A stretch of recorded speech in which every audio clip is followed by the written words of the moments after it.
Hello everybody, welcome back to the cabin. Welcome back to Commonwealth Flipper. Hope your sales are going well out there if you're a reseller. A lot of folks watch this aren't resellers. The last few episodes, minus the My Reseller Genie one we put out on Tuesday night. We usually post at 9 a.m. We've been talking about a few things, and this is kind of the third part of it. There's a lot more to talk about, and we'll be doing it through the rest of the winter, I'm sure.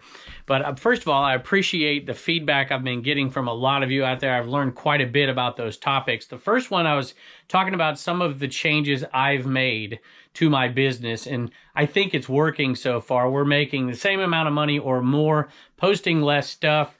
Pretty happy with what's going on so far with that. But the second episode, we talked about, instead of the micro things that I'm doing to change my business, we talked a little bit more about the macro things, the rationale behind those changes, and we talked about other platforms and the effects of other platforms. But today I want to talk about, I just stepped on these ornaments back here. We've been shipping those off. I'll talk about that in a minute. I want to talk a little bit about something that I hear all the time.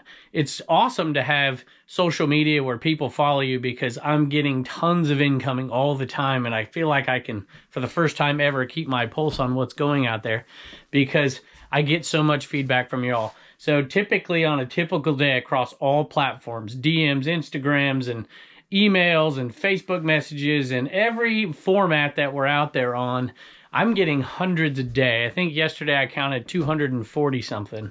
And I try my very best to at least answer 20 as I get about my day. And one thing I've heard quite a bit over the last few months is the difficulty in sourcing for some people. And I want to talk about some of those challenges. I want to talk about how some other people are overcoming those challenges and talk a little bit about something that I think is a pretty disturbing change as well for what we do. But we've got a lot of great sales too. Let's go take a look.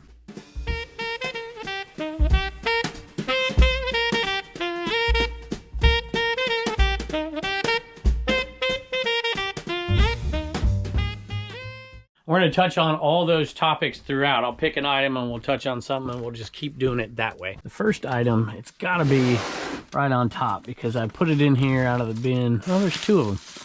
I think it's this one right here. It's a Cutco knife that's sold. We had tons of Cutco stuff. Actually, this kind of applies a little bit to what I'm talking about. So this is something I got. I didn't buy these at a yard sale. I bought tons of them. And it was just a connection that I had made that got me these sales. And it was pretty cool, but it doesn't happen very much. I don't even seek out too much of those private picks and stuff like that. But occasionally when I'm out there at yard sales, I do, and I ask questions and get people's phone numbers. But this was a crazy good buy. We sold tons of Cutco this year. I think this one went for $70 plus shipping. I guess we'll jump into it with that topic right there. A lot of folks out there, who are watching right now, are like me. I source about 90% of what I sell, I source from garage sales, which is amazing. Now, there's other little bits and pieces. Matter of fact, I picked something up today that I didn't get from a yard sale. I got from somebody I know who called me because they know I'm a reseller and they know what I do. This one's an odd item. I'll have to show it to you in a minute. Pretty excited about it. There are people out there, unlike most of us, and there's a lot of people watching right now who are full-timers who scale up their business and they want to get merchandise and they want to get it cheaply and they don't want to search for it all day because there's way more money in it when you can do it that way because you're not spending so much time sourcing. And the traditional means of sourcing for a lot of people, tell me in the comments, where do you source most of your stuff? I'm curious to get everybody's feedback down below. I doubt most people are like me where it's 90% garage sales. Maybe just a few percent thrift stores, private picks, different things like that. Occasionally somebody like Marilyn will send me a box of stuff, which is really appreciated, which I'm sure people don't get very often. Although I did have a buddy today who sent me a message and just said, hey, somebody called me up and said, hey, you want these blow molds? And he's like, how much? He's like, free, just take them. Joey, you're a lucky man. So that kind of stuff does happen out there. But tell me first how you're sourcing below. If you're a full-timer who's got a guy who's got like wholesale stuff coming in, or if you've made connections in your community. Some of you out there, I guess, won't want to tell your trade secrets. Some of those secrets that I know don't make a lot of people happy, and we'll talk about those too. I posted this next sale on Instagram because it's, I don't know, I guess it shows my mental instability. And it's not this one. These are Scrabble racks. That's not what's sold. But this is what's sold. These Scrabble boards right here. think we got $34 for them. I'm not sure I'm going to be able to get them with one. Yeah, I think I can actually, one hand. I part Scrabble stuff out. There's not a whole ton of money in it, but I don't know. I just love doing it. I pick up Scrabble boards all the time, 50 cents a dollar, and just hold on to them, separate them all, sell them in 3 lots, and make some money. So $34. How many boards are there here? Let me look. 22 boards sold for $34.15. So I like to buy them for 50 cents or $1. So worst case scenario, I'm into these for $22. But I also had 2,200 Scrabble pieces to go with them. Sell those off for 60, 80 bucks, and which we made a mistake this year on it, unfortunately, but traditionally. And then sell those little racks back there as well. And you can make, like, you know, if you just pick them up all year round for 50 cents a buck, you know, you can make in 3 sales. It's not that hard. You just divide them all up. You weigh the tiles, you know, take 100 of them, weigh the tiles, and then multiply that by however much you weigh all of them by, and you've got it. And, you know, you can make like $80, $90 on 3 sales.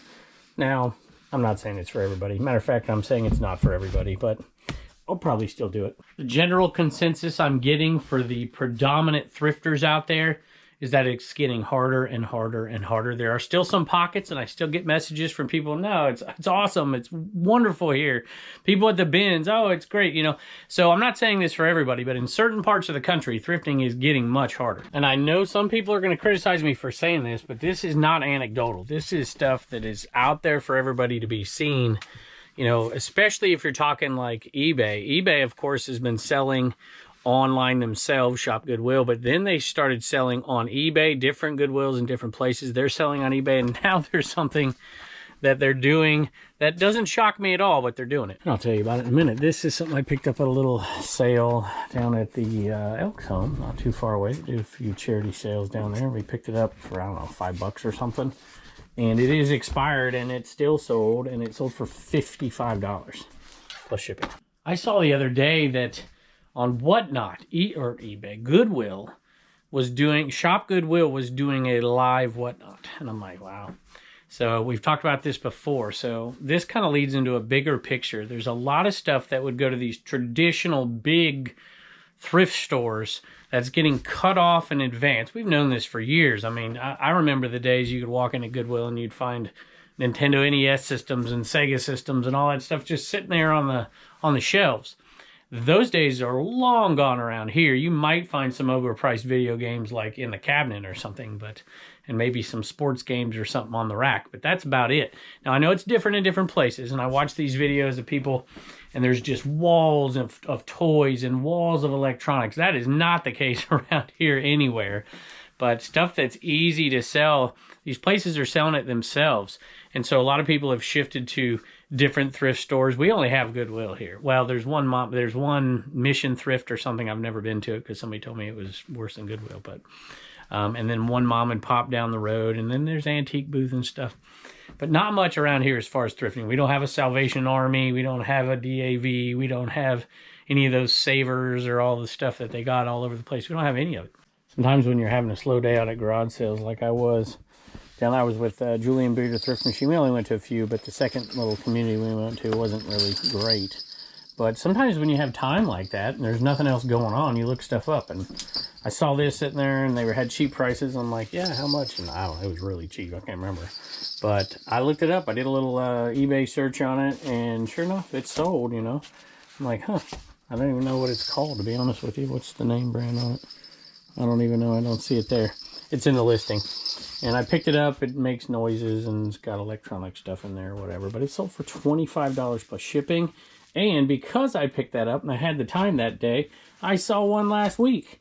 I'm like, shoot, I'll pick it up again. So I've got another one, and that one was just a couple of bucks. So I don't know, $3, $4, $5 maybe, $2. I don't know what I paid for both of them combined. Probably a total of like $7 into $25 plus shipping. I think that's worth it. Whenever I see an item like that, I look to see if it's a viewer sale, and it's not. And I look down, and I don't think there's any viewer sales today. So I guess I'm a real reseller today. I didn't have any viewer sales.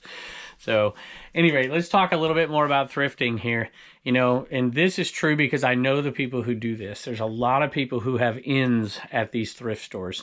I know some people who have inns at Goodwills, and I know employees that have their own inn at Goodwill. And I know that there are, you want to call them backroom deals, I guess. There's those kind of things going on in certain places. And maybe some of you out there do that, get those connections. And I'm not saying it's necessarily a bad thing. I am saying it is contributing to the fact that there's less and less on the shelves that you can make money on. I was at a sale, sheesh, has to be over a year ago now. And I bought some Mary Kay, a whole box for $5. And it wasn't worth a whole ton, but there was 3 or 4 pieces and they did really well. And then there's a bunch of this kind of stuff, $5 plus shipping.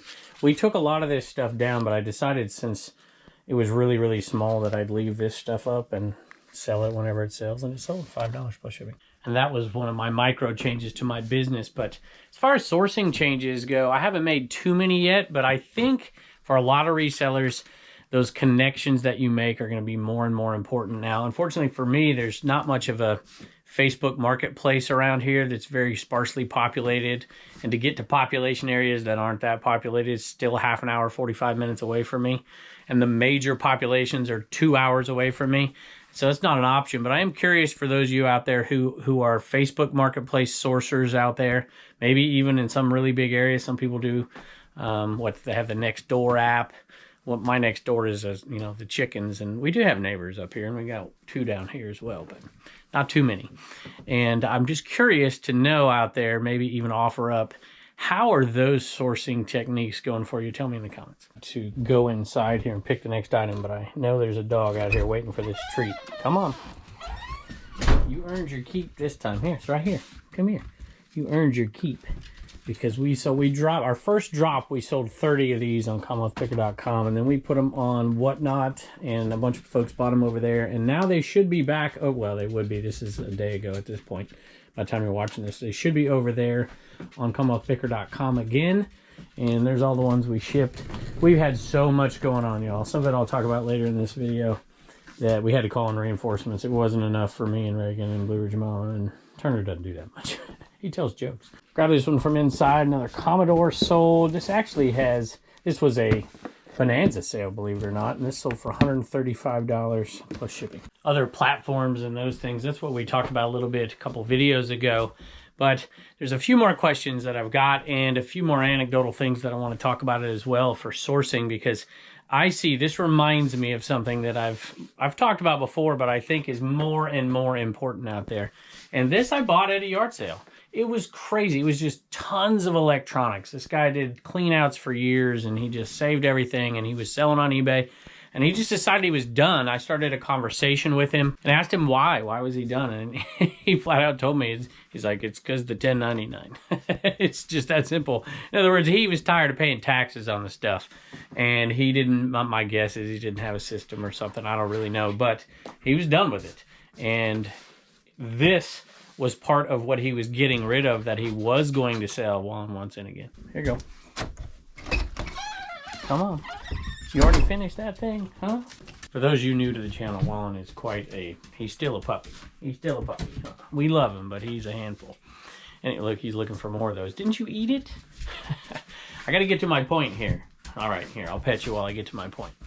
So I made a point of it to get this guy's information. I got his phone number. I got everything. He's quite a ways away from me. It's probably an hour and 30 minutes or so. But I have his info, and he's got tons of stuff. Matter of fact, later that day, my uncle went there and went through the whole pile. I'm like, I'm not digging through this whole pile. And he found $1,150 item that he bought from him for $50 or something. It's a Geiger counter, I think is what it was. I'm like, geez, I wish I would have stayed and looked.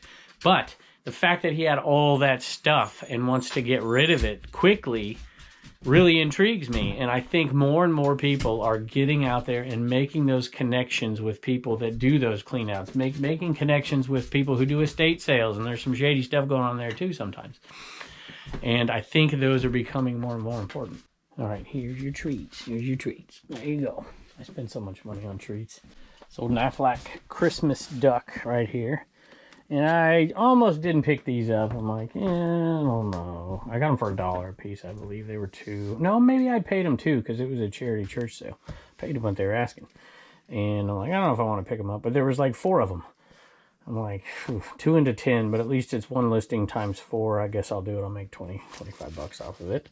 And I like Aflac ducks. $10 for shipping. Speaking of estate sales, and I know there's people who run these estate sales who I'm not saying they have a game going, but they got a bit of a game going. And some of it you can't blame them for because they're trying to get rid of everything. The ones that I think can be a little shady are the ones that way overprice stuff and then buy it all out by themselves at the end of it, and then the family doesn't get a bulk of it. But, you know, that kind of stuff goes on too. I've seen it in this local area before, and it's kind of sad. But, I mean, I've seen people price stuff way over eBay value, and then nothing is selling. Nobody's there. I'm like, what are you going to do with all this stuff? They're like, oh, we've got a shop and we sell it off and this. And I'm like, I don't know if I like that. But as far as some estate sales, I know a lady, Renovative Home, she's on Instagram. She's awesome. And sometimes she'll go into houses and it's not enough for an estate sale. And so she'll say, hey, look, we'll sell it all off. I'll give you this percentage. And she calls in people who specialize in certain things. They're not ever going to have an estate sale. They're just going to call those folks in. And she's done that with me with some stuff. And the stuff that I like to pick up, she'll call me in and I'll come and I'll grab a few things. And then she'll call a book person and she'll call a clothes person and this person and that person. And they come in and help clean out the house. And she's getting paid to help the family do it. So those kind of connections I think are kind of cool. I do think that a lot of online stuff, online auctions and estate sales and stuff like that have been a great place to source. I'm wondering if they are still a great place to source, or is that getting swamped as well? I'm glad this one sold. It's a little Tipman gun and helmet, and we got them super cheap, and I put a good price on them, and we got out here a little paintball gun going out here for $50. Plus shipping. Not terribly looking forward to packing that one up, but we've got a box for it. $50 for that one, plus shipping. I think another popular sourcing option over the years has been storage auction or storage units, buying storage auctions. And for a while, of course, you know, with all the storage stuff on TV, and then it really took a downturn. I think I'm seeing a resurgence, and I think I know why. I sold this. Sometimes you get tricked out there. This is a stock one. This isn't what's in the box. They took it off. They put this one on there and then put the stock one back in the box. But I still pick them up because sometimes the stock ones go good in this one. So I think it's over 30. Let me look. $25 plus shipping. Pay $3. Now keep in mind when I say this, I've never done storage auctions, and I know some of you out there do. So feel free to chime in. But it seems to me I've seen more and more pop up, and there's certainly tons online. And a couple years back, people were like, oh no, they're terrible. You know, I can't find anything anymore. They're too much, whatever. I've seen a bit of a resurgence. Maybe it's anecdotal. Maybe I'm crazy. The prices still seem high, but it seems like there's more on the market and some of these are full. My personal opinion is sometimes for some folks, you know, when we talk about economic downturns, it's not the case for everybody out there, but there is a certain portion of the population who are struggling right now. And if you're going to cut costs somewhere, that's an easy one, right? You're like, man, I pay hundreds of dollars a month for this, and it just sits there. You know, if you got to pay your bills, which one's going to come first? And I think that might have something to do with it. That's just an opinion. I don't really know. Maybe you can tell me what you think. I got to go find a hat here, so it might take me a minute to dig through my crazy bin. But I am going to talk about some things that I start to see, some creative sourcing out there that I'm seeing people do and hearing from people that they're doing. Look at that. It took half a second on video. It took me about a minute and a half in reality. I got to come up with a better system.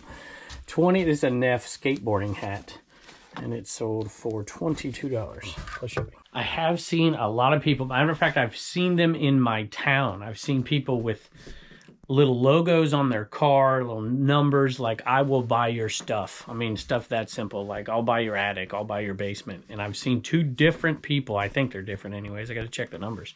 Driving around with that. In another town, I saw somebody who got those little corrugated signs and put them up.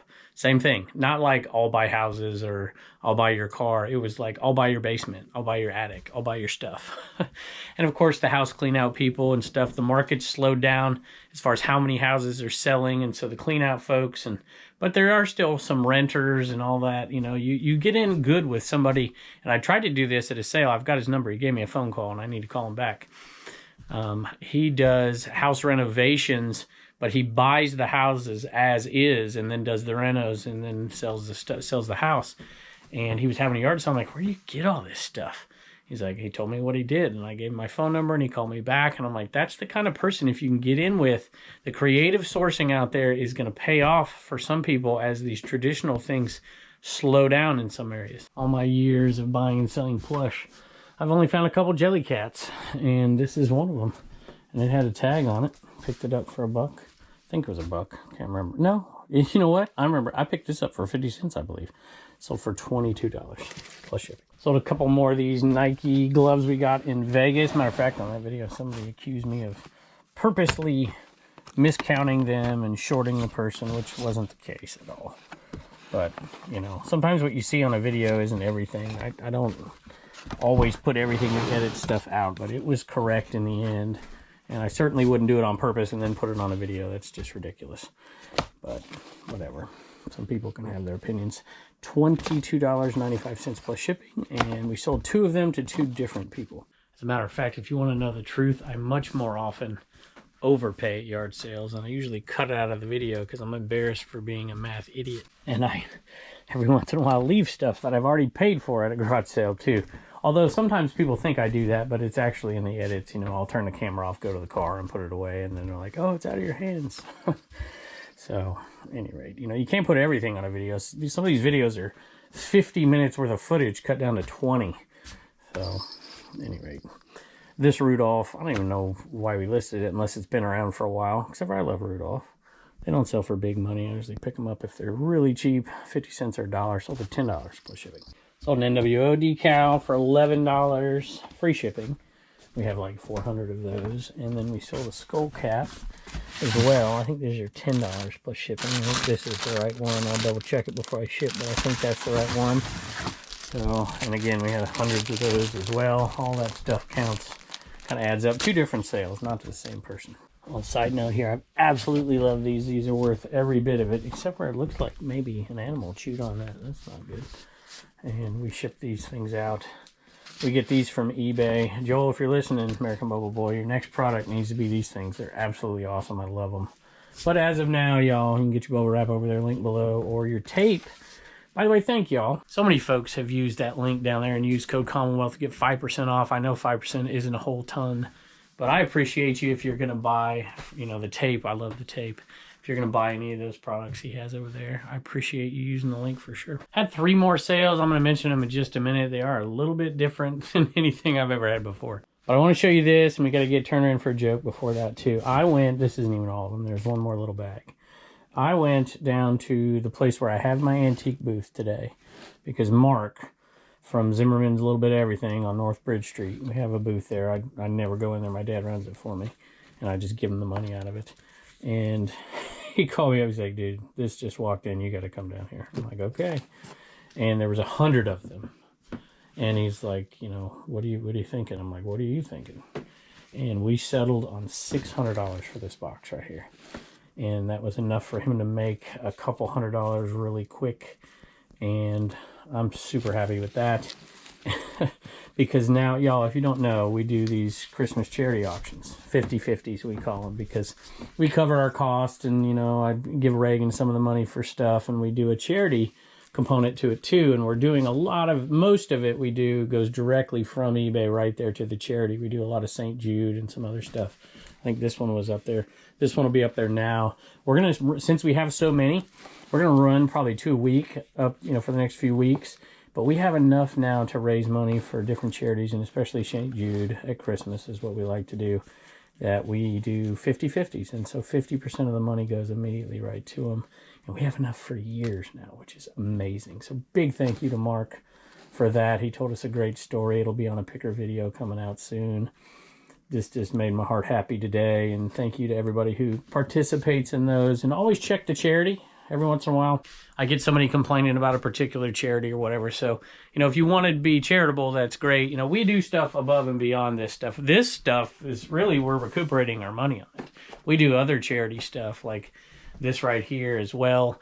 We do all kinds of stuff throughout the year that you guys, like us as a family, kind of do together now. Us as a family, meaning us. Our family does stuff separate as well, but not that I'm tooting our own horn, but people criticize. You know, can I be honest with you for a second? The fact I take so much heat for doing this charity stuff, and it's, I don't know, maybe I should talk about it. I get more negative comments about the charity stuff, and I find those things throughout other people's platforms and other people's stuff. And, you know, I've just decided we're not going to stop doing it. I agree with the people that say, oh, you should do charity in secret and all. I totally agree with that. 100%. Matter of fact, that's the personal thing. This stuff is charity for all of us. This isn't me doing this. I often say this. I always say this when I'm out and about doing different stuff. Like, I've literally handed a $100 bill to somebody and I said, this is from the people watching this video right now. It's not from us. We don't deserve the credit for it. There are so many incredibly giving people out there. I didn't even want to talk about this today, but it does upset me a little bit. So, you know, we talk about all the people who are so generous to us, and we try to return it collectively, like all the channels and platforms, and we try to do that with you because I think resellers are just amazing people. I don't care what they tell you on TikTok or Reddit. We all know that because we know each other. And we're going to keep doing it. You know, if people want to criticize, they can criticize, but we're going to keep doing it. All right, y'all, I had to turn the heater on. It is freezing in here, and I'm just about done. But I wanted to tell you about this. I wasn't going to do it, but I'm super excited about it. Me and Dave and Carrie started our Trash Cash podcast, boys. Started our own little marketplace, much like knickknacks.com or .net, like Jocelyn did and Craigslist Hunter did. And we decided to do it too, but we're going to do it in a much different way. We were going to just niche it down to the things that we really like, not just like to sell, but like to buy for ourselves. I've turned into a little bit of a collector over the last couple of years, and I never have been. And so we started one. It's called dibdit.com. It's spelled DIBDIT, like I dibbed it, except for it's spelled a little different. I'll flash it on the screen here. And it's really, it might not be for everybody, but it is for folks like me and Dave and Carrie who like the same kind of stuff. And it's a buying and selling platform. Some of you may have heard of it. Some of you may like it. Some of you may not. It's not for everybody, but you know, I'm trying to find stuff that I really love. I love 80s stuff, especially 80s, you know, the Nanco stuff and Nesco stuff. And I love that kind of stuff. I love Motu stuff. It's my favorite. Some of it I want to keep, you know, that kind of stuff right there. I love, you know, wrestling stuff, that kind of stuff. I love vintage tees and sporting stuff from the 80s and 90s. And of course, Dave loves that stuff too, especially the 90s more than me. And I love, you know, Transformers and G.I. Joes, and just, I love 80s movies and the right VHS and cassette tapes and sealed stuff. And Carrie loves that stuff. He loves sports cards. And so we just decided to create a little community over there that's based on that stuff that we want to buy, we want to sell, with people that we want to communicate with. It's kind of like a combination of eBay, Discord, and whatnot all rolled into one. It may not be a huge community, but it's the kind of community that we just love. And we've had a blast doing it. And I actually, believe it or not, had 3 sales from that platform. I was kind of shocked myself. And one of them was from somebody I know, and Chris Flip the World, Texas. It was the second sale. And shout out Ivan. Ivan, you're amazing. He grabbed one of these guys right here, a little ET pin. We're selling these actually over there. I'm putting stuff over there I love, like this.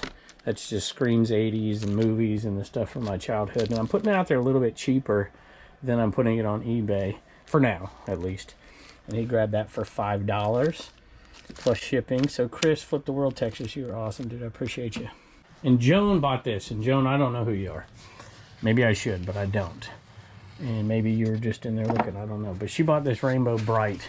And this one here had no dress on it. If you know the Rainbow Bright, it has that dress on there, that blue kind of triangle shaped dress. And I don't know, call me crazy. I don't know why I like Rainbow Bright, but I always have. And I like Care Bears too. I'm not ashamed, I'll say it. And that one sold without the dress and everything. It didn't go for that much, I can't remember. $14 plus shipping for that one over there on dibdit.com. And then something I picked up in Florida that I didn't really want to sell because I love it so much. But I'm like, this is the kind of cool thing I want to put over there. Because, you know, all this stuff, like ET Rainbow, this is exactly what this thing is about. It's about this kind of stuff right here. And I'm like, yeah, and this kind of stuff right here. And I was happy it went out there and it sold very quickly. It's a little pencil topper, Snarf Thundercats pencil topper. Got it for 50 cents or a quarter. Actually, I think I got this for free. They threw it in. And they don't go for a ton, but they're really cool.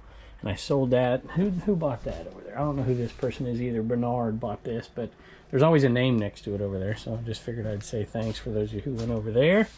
And I'm excited about it. You can go take a look if you want to. We're not making any big promises. We're just kind of creating a community that really enjoys the stuff we enjoy over there. There'll be a link down there. And if you want to buy something over there, I'm trying to think here. I'm new to this, y'all. I think you can use a code when you check out, code Commonwealth, and it's a free $5. If you buy something over $10, you get a free $5 over there. So anyway, love to see some of you over there. And I don't know, maybe it'll become a thing, maybe it won't, but I'm enjoying the heck out of it. All right, Jolly Turner's got a little Christmas Commonwealth comedy. What do you got? What did one cranberry say to the other? What did one cranberry say to the other? I don't know. 'Tis the season to be jelly. 'Tis the season to be jelly. Thank you, buddy. I appreciate it. Bye. Wait, I found our wallet ornament. Found it? The one that has my name on it. Sweet. Yeah. Cool. All right, Reagan is here, and she got home from gymnastics, and she got out of the shower, and she came down here still. And I told Mommy to tell you can come down tomorrow, but you came down today, which is good because you got a gift from somebody. Oh, really? Yep. But you got to say thanks to some folks first. Oh, there's Blue's mama right there. Dressed up for the winter. It's 18 degrees outside. Yep. Bjorn, and he's from the Netherlands, and he got a Trash Cash bag. Yeah. And then Melanie got a Trash Cash shirt. And then Marianne, Roxanne, Michael, Donald, Robert, Jenny, Lola, Ivan, Matthew, Denise, Holly, Deborah, Mark. Mark is lost and found 2000. And Bruce, Tracy, and Barry. Yep, and Ivan, which we sent a little ornament to, one of your ornaments, we sent it to him because he's so kind to us. And he sent you something. I gave Turner something yesterday, but check this out. Look what you got. What do you think of that? Oh, those are so cool. Yeah, look at that. I love it. Oh, okay. Oh, wait, so this isn't just you. This is, look at that. It's got Star Wars in there, too. I should have given those to Turner. But that one, and Fantastic sure. Beasts. I need to watch Fantastic Beasts. Yep, I've sold a few of those. Nifflers. Fantastic Those are so Beasts. cool. Thank you, Ivan. Thank you very much. Appreciate it. Bye. And don't forget to get your sticker at CommonwealthPicker.com. I know some people may ask, there's not going to be a massive amount of sales over there or anything like that. I don't suspect, at least right off the bat. But I think we sold 8 things the first day. It was really, really cool. One of those things I bought. So it was, what did I buy? I bought a Roddy Piper, old vintage like magazine, Paul Orndorff. And my brother and me grew up loving wrestling, obviously. And so I bought that as one of his Christmas gifts. I bought some other things from some folks. Bought something from somebody on the Facebook group the other day, too. So if you got any cool wrestling stuff, tell me in the comments, and maybe I'll check your store out. So, at any rate, especially Roddy stuff, I love that. Ricky the Dragon Steamboat's one of my favorites as well. But I just want to say thank you, as always, for dropping by. Leave your comments below about sourcing. I'd love to learn a little bit more, get a little bit better pulse on what's going on out there. Some of you won't want to divulge your secrets, and I get that too. But I appreciate you, and I can't wait to see you next time.